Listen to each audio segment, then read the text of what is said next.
বিশেষ করে যুবকদের সামনে জীবন বড় কঠিন।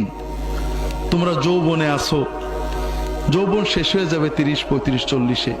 আমাদের সমাজের সরকার, রাজনীতিবিদ, বাণিজ্যিক কোম্পানি, টেলিভিশন, ক্রেতা বিক্রেতা সবাই চায় তোমাদের যৌবনকে পুঁজি করে তারা বড় হয়ে যাবে। তারা যৌবনকে মাতিয়ে দেয়, মাতাও মাতাও যৌবন, বন্ধু খোঁজো, বেশি কথা বলো, বেশি সিম কেনো, বেশি মোবাইলে টাকা দাও, বেশি জিনিস কেনো, এই সেই কথা বুঝতে পারেন। কিন্তু জীবন কি যৌবনেই শেষ না তারপরও আছে? তারপরও আছে।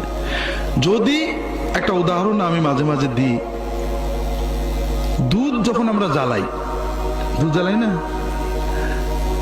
একজন আধা কেজি দুধ কিনেছে, হাঁড়িতে দিয়েছে, আধা হাঁড়ি হয়েছে, জ্বালাচ্ছে, হাঁড়ি ভরে যায় না? চিন্তা করলে এত দুধ কে খাবে, যেটুক পরে পড়ুক, আমার এক হাঁড়ি থাকলেই হবে। ও জ্বালাচ্ছে, ঘন হচ্ছে, শেষ পর্যন্ত কতটুক থাকে?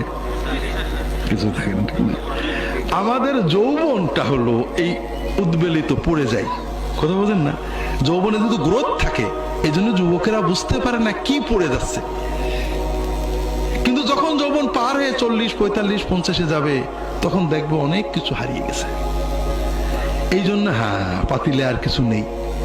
এই জন্য যৌবনে সচেতন হতে হবে। তুমি যদি যৌবনকে উপভোগ করতে চাও, কোনো কিছু শোনা লাগবে না, যৌবন আনন্দেই যাবে। যৌবনে মার খেলে ব্যথা থাকে না, কষ্ট পেলে ভুলে যায়, বন্ধুরা একবার ফুর্তি করলে সব ব্যথা ভুলে যায়, যৌবন ফুর্তিতেই যাবে। কিন্তু তুমি যদি যৌবনের পরে জীবনকে ভোগ করতে চাও, 40 শুধু নয়, 50, 60, 70, 80 সেই জীবনটা তুমি সুন্দর করে কাটাতে চাও, তাহলে এখনই সচেতন হতে হবে। একটা হলো নামাজটা ভালো করে ধরতে হবে।